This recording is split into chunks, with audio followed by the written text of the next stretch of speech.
Irmãos, vamos abrir, por favor, as nossas Bíblias. No livro de Josué, capítulo de número 1.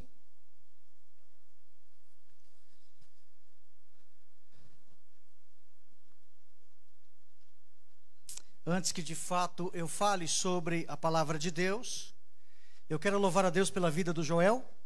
Deus abençoe, Joel.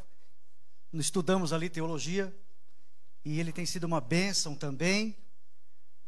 E eu quero convidar os irmãos que de repente desejam estudar a palavra de Deus. E eu costumo dizer que a gente começa a estudar teologia nos cultos de doutrina e na escola bíblica dominical. Todas as pessoas que chegam a mim e dizem: pastor, eu quero começar a estudar teologia. Então a primeira pergunta que eu faço é: você vai aos cultos de doutrina e a escola bíblica dominical? E se a resposta for sim, então aí nós falamos sobre um curso externo de teologia, onde essas pessoas podem ter acesso também à palavra de Deus. E se os irmãos tiverem desejo, vontade de estudar a palavra de Deus através ou por meio de um curso externo, que os irmãos nos procurem ou peça aí o nosso telefone, que nós vamos conversar sobre isso. Amém, meus irmãos? Livro de Josué, capítulo de número 1, e o versículo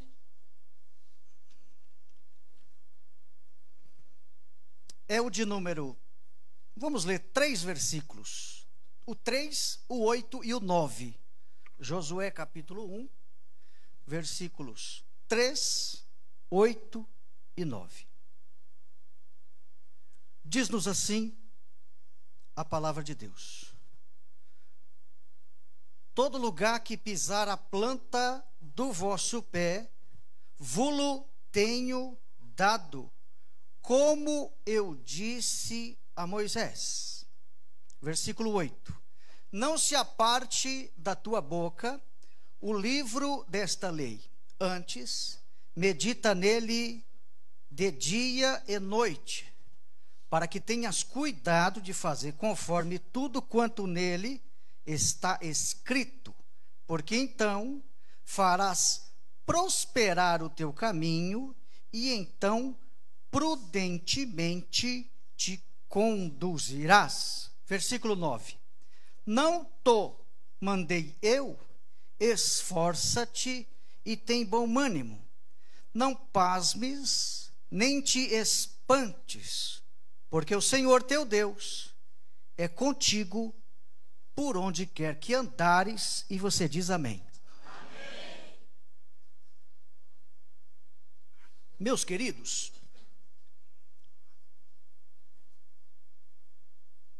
nós estamos diante de um texto muito especial dentro do livro de Josué. Quem foi Josué? Josué foi um homem responsável por liderar o povo de Israel para a terra prometida. Aqui neste texto, Moisés estava morto e Josué aqui é o seu sucessor.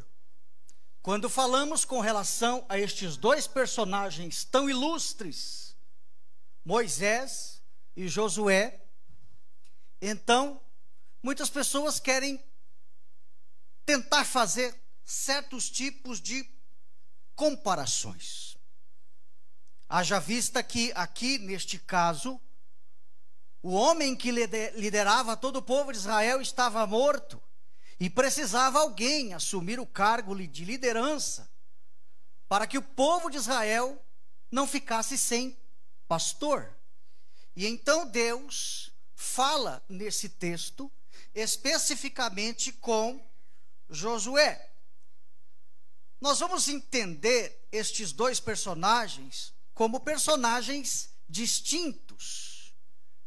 Moisés, um grande líder, um homem que liderou, um legislador, por assim dizer, porque foi o responsável, o mediador, para que Deus pudesse entregar a lei para o povo.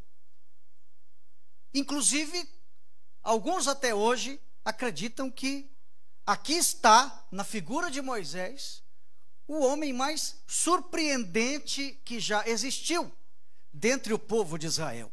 É claro que me refiro ao povo judeu com relação à figura de Moisés. Todavia, nós temos aqui também um homem guerreiro, um homem estrategista de batalha, um homem que, diferente de Moisés, tinha as suas estratégias. É comum por parte de nós querermos comparar a figura de ambos os personagens, mas não compare as pessoas. Compare sim se estas pessoas têm a palavra de Deus, a lei do Senhor, como única regra de fé e prática. Este texto aqui de Josué capítulo 1, é muito comum ele ser usado nos contextos onde está saindo um pastor e está chegando um outro pastor. E é muito natural por parte das pessoas fazer o tipo de comparação. Quem é que saiu e quem é que está chegando? A ideia não é comparar a pessoa, e sim os atributos.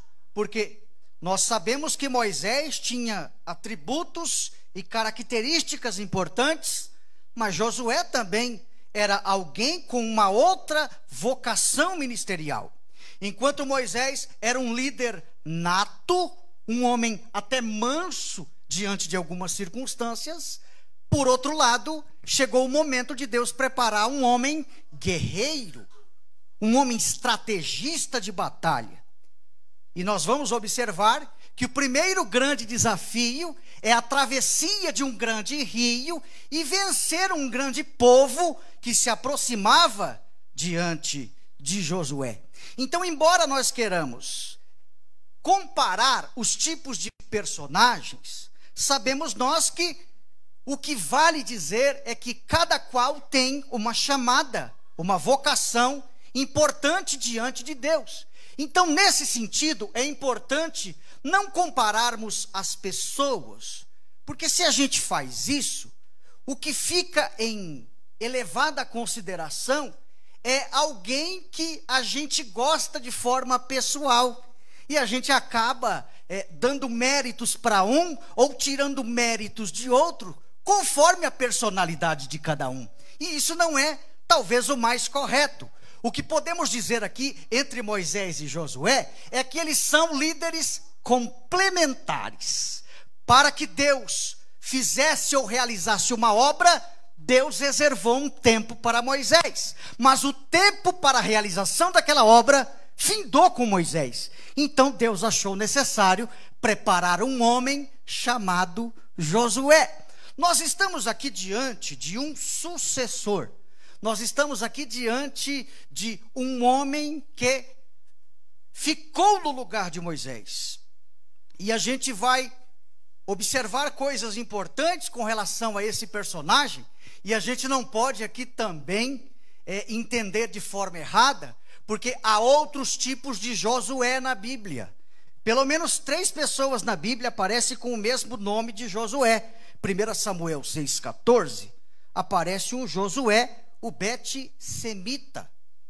Em Zacarias 6,44, aparece um tal de Josué, o sumo sacerdote, filho de Josadaque. Mas aqui eu quero falar sobre este Josué, o sucessor de Moisés. Esse nome dele, Josué, foi dado, na verdade, originalmente por Oséias, e depois ele veio a se chamar Josué.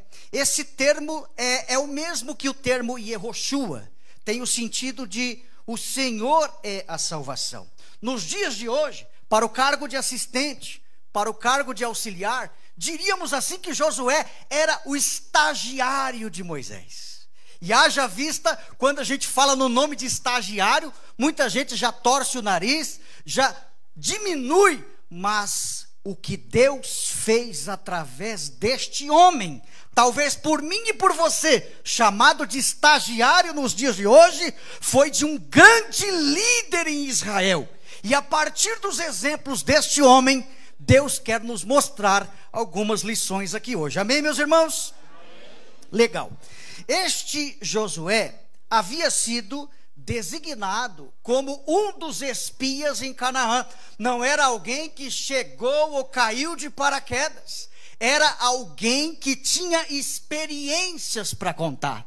Lembra do leão e do urso, quando Davi teve aquela situação onde ele teve que vencê-los, onde muita gente pensa que Davi caiu de paraquedas em certo lugar? Com Josué foi semelhante. Não caiu de paraquedas onde chegou. Ele tinha experiências para contar. Talvez diante de uma reunião, ele poderia levantar a sua voz e dizer: olha, eu estive no meio daqueles homens. Enquanto muitas pessoas achavam que Deus não nos daria vitória, o Espírito de Deus foi conosco. E eu estou aqui para guiar vocês, dizendo que por nossas forças, nós não vamos chegar a lugar nenhum. Mas pelo braço de Deus, creia, se a lei estiver no nosso coração, pode se levantar quem for, Deus será conosco nesta batalha. E eu quero aqui esta noite, com base neste versículo de número 8, eu gostaria que você fixasse os seus olhos neste versículo, dividir esse versículo em 3 partes.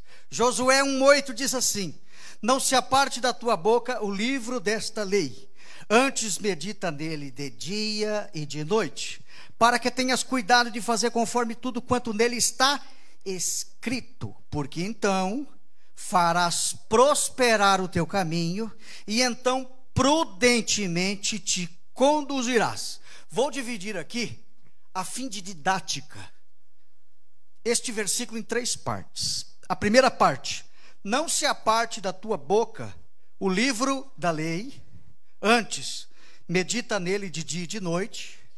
Essa é a primeira parte. A segunda parte: para que tenhas cuidado de fazer conforme tudo quanto nele está escrito. Essa é a segunda parte. E a terceira parte: porque então farás prosperar o teu caminho, e então prudentemente te conduzirás. Em outras palavras, para ficar didaticamente melhor para você entender, a primeira parte se refere a um livro, e este livro é a lei. A segunda parte, Deus fala sobre uma recomendação. E qual é a recomendação? O cuidado. E a terceira parte, Deus fala sobre promessa. Qual é essa promessa? Prosperidade. Então aqui esta noite, eu vou tentar falar um pouquinho sobre a primeira parte, um livro, a lei. A segunda parte, uma recomendação, o cuidado. E a terceira parte, uma promessa, a prosperidade. Amém, meus irmãos? Então a primeira parte deste versículo fala-nos sobre a lei. Quando o escritor aqui, irmãos, ele usa a expressão falando sobre lei, não se aparte da tua boca o livro desta lei, antes medita nele de dia e de noite. Olha que coisa interessante. Nós vamos perceber que o escritor estava falando sobre a primeira parte do Antigo Testamento. O Antigo Testamento, segundo uma visão judaica, ele é dividido em 3 partes, o Tanar.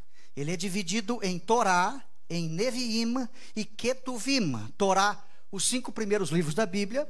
Neviim, os profetas, tanto os anteriores quanto os posteriores. E Ketuvim, a palavra Ketuvim vem da palavra katav, que significa escrever, os escritos. Então, segundo uma ordem hebraica, judaica, esta primeira parte é chamada de lei. Deus aqui estava falando sobre o Pentateuco. Olha que coisa interessante. Dos 40 escritores que a gente tem de toda a Bíblia, o primeiro, sabe quem foi?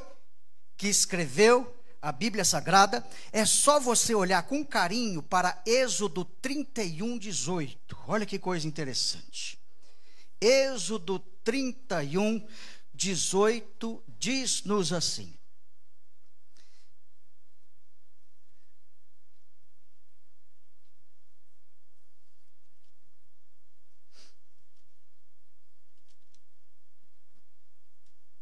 e deu a Moisés, quando acabou de falar com ele no Monte Sinai, as 2 tábuas do testemunho, tábuas de pedra escritas pelo dedo de Deus. Aqui está, meus irmãos, a primeira escrita Deus escreveu através dos seus próprios dedos. É claro que aqui é uma linguagem figurada. Deus escreveu por meio dos seus próprios dedos a palavra de Deus como exemplo. Ou seja, a partir dele, ele usaria 40 homens para continuar escrevendo as Escrituras. Agora, qual foi o objetivo de Deus iniciar essa escrita e, consequentemente, por meio dela, revelar a sua palavra para que outros também pudessem escrever? No próprio texto de Êxodo. Agora, voltando algumas páginas, capítulo 17, versículo 14, Deus com isso tinha um objetivo. Qual era o objetivo? Então disse o Senhor a Moisés: escreve isto para a memória num livro e relata-o aos ouvidos de Josué, que eu totalmente hei de riscar a memória de Amaleque de debaixo dos céus. O que Deus estava falando aqui através deste texto é assim: eu começo a escrever. A partir da escrita, vou usar 40 homens para continuar esse processo. E qual é o propósito, Senhor? O propósito é para ninguém esquecer. Essa é a ideia. Deus nos deixou algo escrito e usou pessoas para que a escritura fosse de fato escrita, para que hoje todos nós tivéssemos ela. Para quê? Para nunca mais esquecer. A Bíblia não foi feita para deixar na estante. A Bíblia não foi feita para deixar em qualquer outro lugar. A Bíblia também não foi feita, como diz para muitos aí, eu não ando com a Bíblia porque ela está no meu coração. Às vezes está no seu coração, mas a memória do homem, ele é fraca. Os anos vai chegando, a idade vai se aproximando e a gente vai esquecendo. É por isso que é importante andar com a Bíblia, comer a Bíblia, jantar a Bíblia. Onde colocar a planta nos seus pés, você estiver com a Bíblia, para você lembrar e nunca esquecer. A partir do instante que Deus te trouxe aqui para o memorial de ceia, para também não esquecer, ele disse: sabe por que você não esqueceu do dia de hoje, que tinha ceia? Porque você tem uma Bíblia. Bendito seja o nome do Senhor.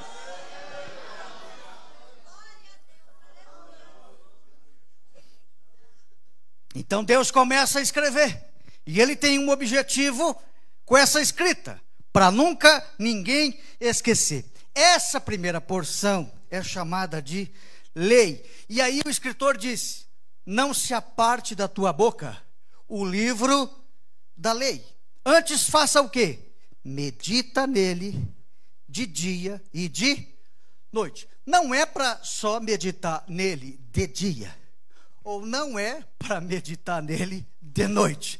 Eu não sei se foi proposicional a ideia do de dia e de noite, sabendo que um dia tem 24 horas, e a metade desse dia você dorme, e a outra você está acordada. Ele diz, talvez para não corrermos o risco, vamos dizer para meditar no livro em todo o tempo, porque enquanto é dia no Brasil, pode ser noite no Japão. Então, em outras palavras, enquanto você viver, enquanto você respirar, embora a hora de dormir ou estar acordado, você medita neste livro de dia e de noite. Então, o que é que nós devemos fazer com a palavra de Deus? Não se apartar da boca o livro da lei, vírgula, antes meditar nele de dia e de noite. E aqui existe uma ordem, preste atenção aí na tua Bíblia. Primeiro, meditar. Segundo, falar. Note que ele começa falando de falar, pregar, anunciar. Mas aí ele coloca uma vírgula na primeira parte e diz: medita de dia e de noite. Então, enquanto você viver, sendo este qual for o fuso horário que você vive, você precisa meditar na palavra. Primeiro você medita e depois você fala. Olha que ordem interessante. Não é para mim falar e depois eu correr para meditar. é para meditar antes de falar. Por que tem muita gente falando besteira por aí? Porque primeiro fala para depois ir meditar. Mas a ordem aqui é o contrário. Primeiro a gente medita, primeiro a gente lê, primeiro a gente estuda, primeiro a gente cursa, primeiro a gente vem nos cultos de doutrina, primeiro vem na escola bíblica dominical, primeiro senta, primeiro aprende, para depois ficar em fé, para falar, para pregar, para ensinar, para evangelizar, para fazer missão. Primeiro tem que meditar. Quem vai meditar na palavra, levante a mão e adore o Senhor. Então Deus nos deu um livro, uma lei, um guia, uma bússola, para que pudéssemos chegar a um lugar.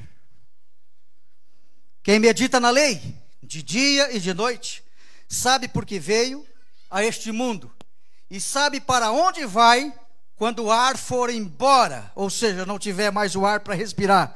Ou seja, quem medita na lei de dia e de noite sabe por que veio e para onde vai. E quem sabe de onde veio e para onde vai, não está perdido. Sabe por que Jesus te deu uma bússola?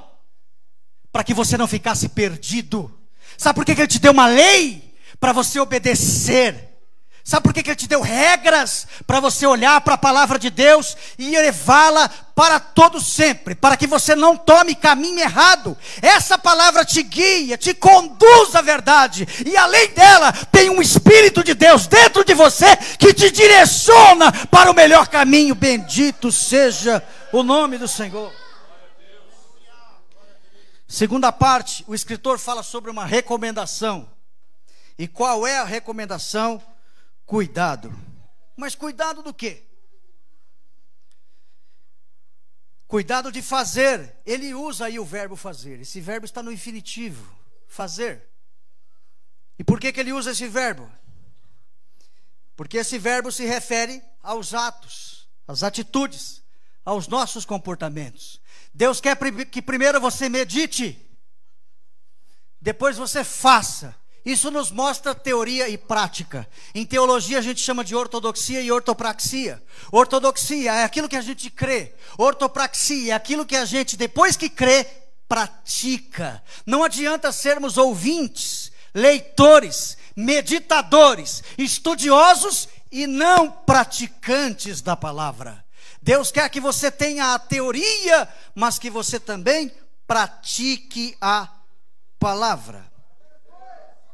E é para fazer o que, pastor? Está escrito: fazer conforme tudo quanto nele está escrito. Note que o escritor ele se preocupa com a teoria e com a prática. Agora, esse verbo é muito interessante, irmãos. E aqui eu quero tecer algumas lições sobre a palavra cuidado. É comum a gente ver nas escrituras Deus cuidando da gente, sim ou não? É muito comum. De Gênesis a Apocalipse, Deus está cuidando de nós. Todos os escritores da Bíblia falam sobre o cuidado de Deus. Deus cuida do seu povo, Deus age. Isso nos fala de imanência. Transcendência é um Deus tão grande, mas imanência é que esse Deus tão grande, Ele se importa conosco. Ele cuida da gente. E nós vamos ver isso aí na Bíblia, Deus cuidando de nós. Só que aqui o tipo de cuidado tem autoria diferente. Esse cuidado aqui não é o de Deus para com os seus filhos, mas é o cuidado que Deus quer dos seus filhos. Deus quer que nós tenhamos este cuidado. Então essa recomendação divina aqui não é a de cima para baixo, é a recomendação de Deus para nós. Não, mas a de baixo para cima ou a de baixo para baixo, para com os nossos semelhantes. Então eu queria trazer algumas lições aqui esta noite sobre essa expressão, sobre esse fazer, sobre essa palavra cuidado. Então a gente precisa cuidar. Cuidar do quê? Cuidar da nossa vida, cuidar das coisas da nossa vida, cuidar do nosso dia a dia. E aqui eu vou falar sobre alguns tipos de cuidado que a gente tem que ter. E nada melhor do que um culto de ceia, para a gente trabalhar sobre essa questão dos cuidados que nós devemos ter. Primeiro, quando você estiver sozinho, cuide dos seus pensamentos. quando você estiver sozinho, cuide dos seus pensamentos. Eu sei que os irmãos já ouviram falar sobre a palavra depravação total. Todos nós somos depravados. Todo homem é depravado. Está escrito na palavra de Deus que todos pecaram e destituídos estão da glória de Deus. O pecado afetou tudo e todos. Tudo no ser humano. Tudo no ser humano é tudo mesmo. E como estamos falando sobre pensamentos, o pecado afetou a mente do ser humano. O pecado que está no coração, ele faz o quê? Controla a cabeça, que vem a produzir maus pensamentos. Repita comigo: sozinho, cuide dos seus pensamentos. O Salmo 94, irmãos, versículo 11 diz assim: o Senhor conhece os pensamentos do homem, que são vaidade. Então o pecado que está sobre o homem, que controla o seu coração, faz com que a sua mente produza maus pensamentos. Mas enquanto eu e você estivermos sozinhos, em outras palavras, sem ninguém ao nosso lado, nós devemos cuidar dos nossos pensamentos. Amém, meus irmãos? Segunda lição: em grupo, cuide dos seus comportamentos. Já percebeu que quando o ser humano está em bando, está em grupo, ele se sente mais forte? Não parece que sobe uma coisa assim de fortificação do sangue?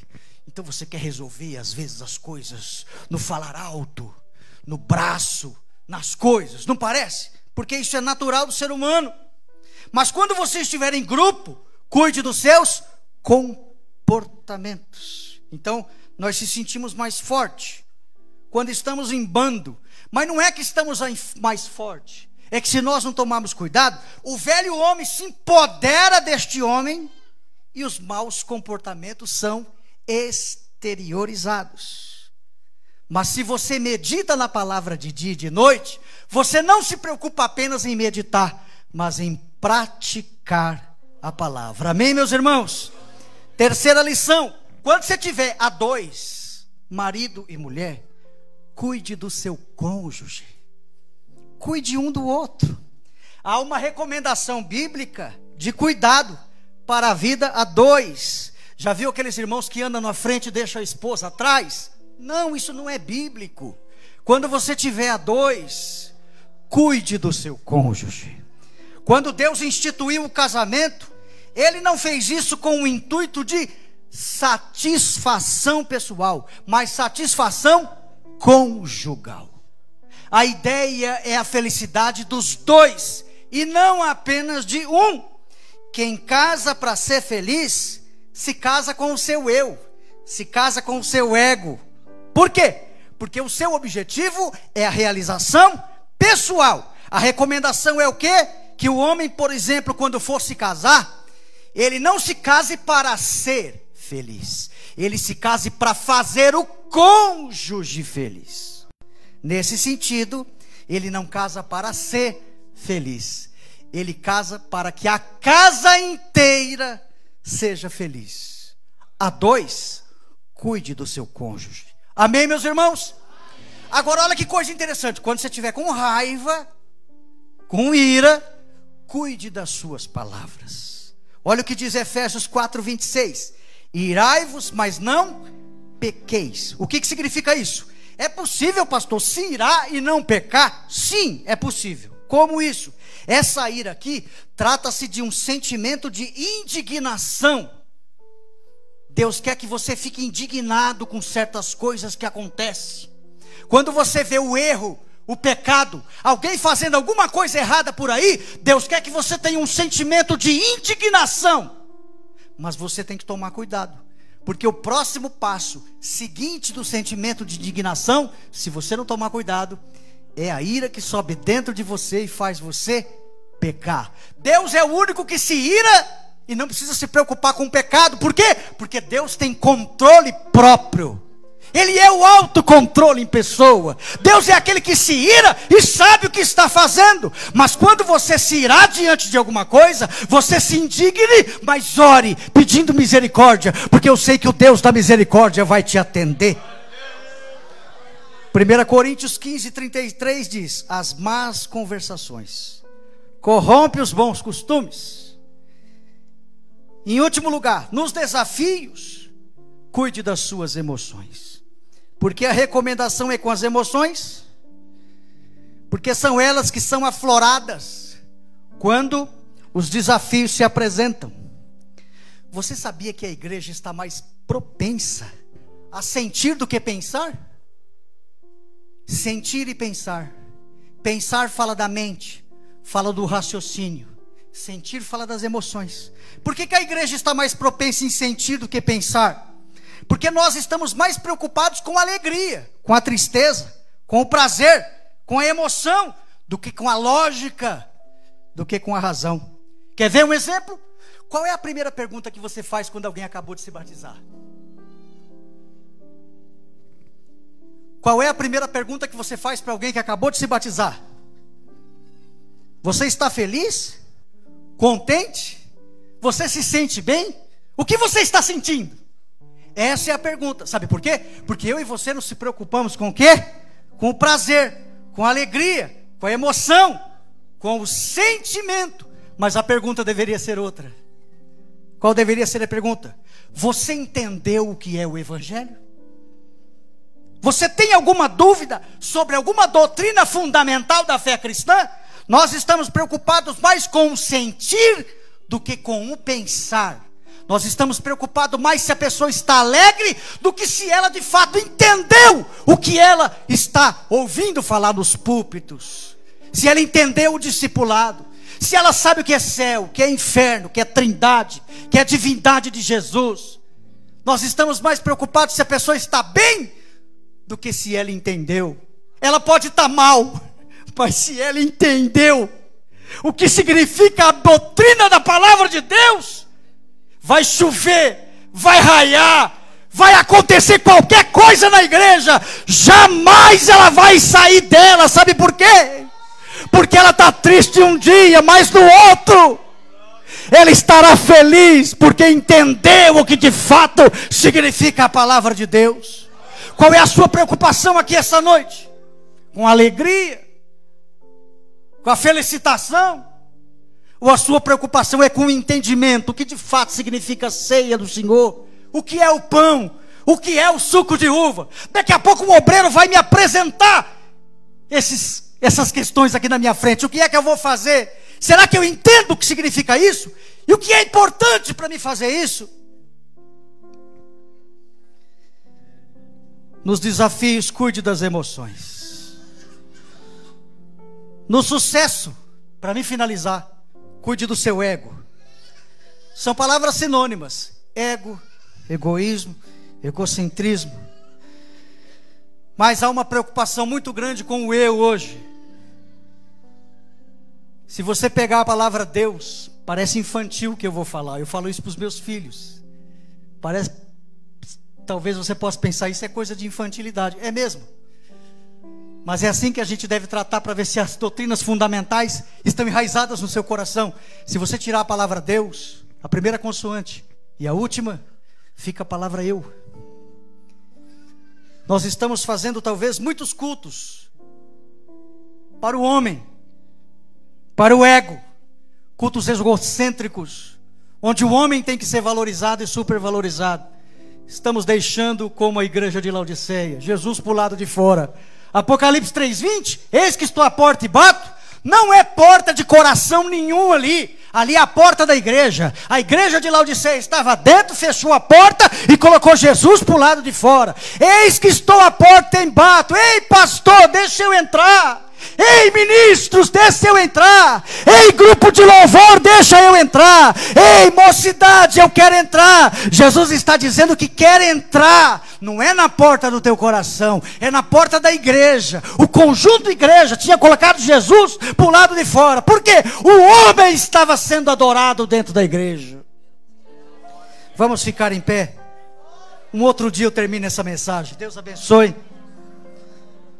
Que Deus nos ajude aqui esta noite a fazer-nos entender que nós devemos cuidar. Cuidar do quê? Cuidar daquilo que Deus nos deu. E para que a gente venha cuidar, nós temos que meditar na palavra de dia e de dia e de. Uma vez a professora perguntou para mim na faculdade, falei: professora, eu estou indo muito mal na prova. Ela disse: o que é que você faz da meia-noite às 6? Oxe, professor, eu durmo. Ela disse: então, você está indo mal porque você dorme. Você tem que usar o horário de dormir para você estudar. Isso significa o quê? Não importa o dia, a hora e o momento, nós devemos meditar na palavra.